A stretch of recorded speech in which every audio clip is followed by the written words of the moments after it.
Welcome to the Caribbean News Hour. The Jamaican Education Ministry is soon to issue a policy to deal with the bullying taking place in schools. According to the Education Minister, bullying has been a major problem which deprives otherwise good people of opportunities, with violence in schools resulting in falling grades, truancy, and a decline in grade point averages. Many are glad to see that this problem is being dealt with head-on.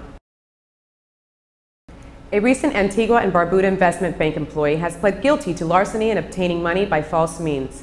The employee recently handed over a check for $30,000 and promised that more would be forthcoming in time, as she intends to repay it all. The convict was due to be sentenced yesterday, but the hearing was adjourned following the repayment of funds, among other reasons. Meanwhile, the former employee was given the chance to address the court yesterday, and she used the opportunity to ask the judge to be lenient as she apologized for her mistakes. According to Caribbean auto dealers, revenue isn't expected to take a dip as a result of higher international crude oil prices. One dealer recently stated that the revenue from imports won't be directly affected from surging oil prices, but hinted that other areas may experience some changes. Dealers stated that increased crude oil prices may have an effect on tourism as well as an effect of the cost of imports coming to the islands.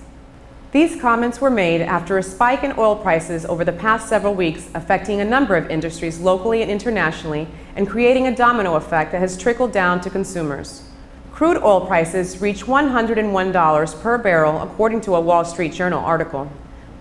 The price has been impacted by the conflict in Libya.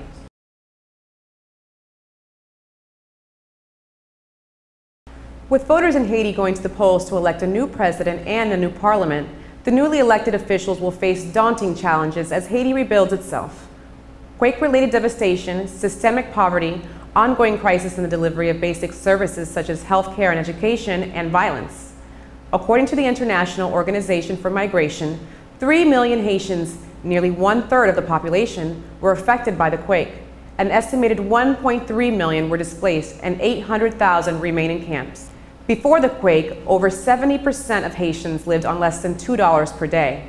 And then there's the cholera outbreak, which has affected thousands of Haitians. Against that backdrop, Haiti must have an elected government that can help guide reconstruction efforts and priorities for all Haitians. Women's views and voices must be heard in that process and must be a part and parcel of those decisions. In financial news, many are unfazed by the collapse of Caribbean investment schemes and the fact that they took billions of investors' dollars down with them. The 64 unregulated schemes on the Financial Services Commission's books speaks to investors' continued interest in these schemes and an obvious disregard for warnings by the regulator. Recently, the police and the FSC had developed strategies to deal with them. The police will be taking on the fight, and the FSC will be undertaking a national campaign to educate the public and make them less vulnerable to people who would use illegal financial schemes to swindle them out of their money. Trade winds bring steady sea breezes into the Caribbean from the northeast year-round, which temper the heat of the sun's rays, so the windward islands' weather will always feel milder than the leewards, and the northeastern sides of most islands will see milder temperatures in the southwest corners. While weather patterns vary from island to island in the Caribbean, the one thing that is consistent about the Caribbean weather is its year-round beauty. Temperatures are almost always moderate, with very The northeastern sides of the islands are nearly always the lusher and more heavily precipitated.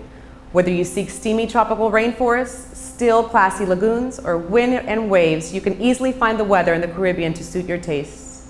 Aruba is very arid with no risk of any kind of inclement weather, including hurricanes. In contrast, Dominica has a lush tropical heavy precipitated forest. Average rainfall in the interior can reach over 300 inches per year. Essentially prevailing conditions on most Caribbean islands fall somewhere in between Aruba's dry and Dominica's misty weather patterns and have many more than one climate and ecosystem.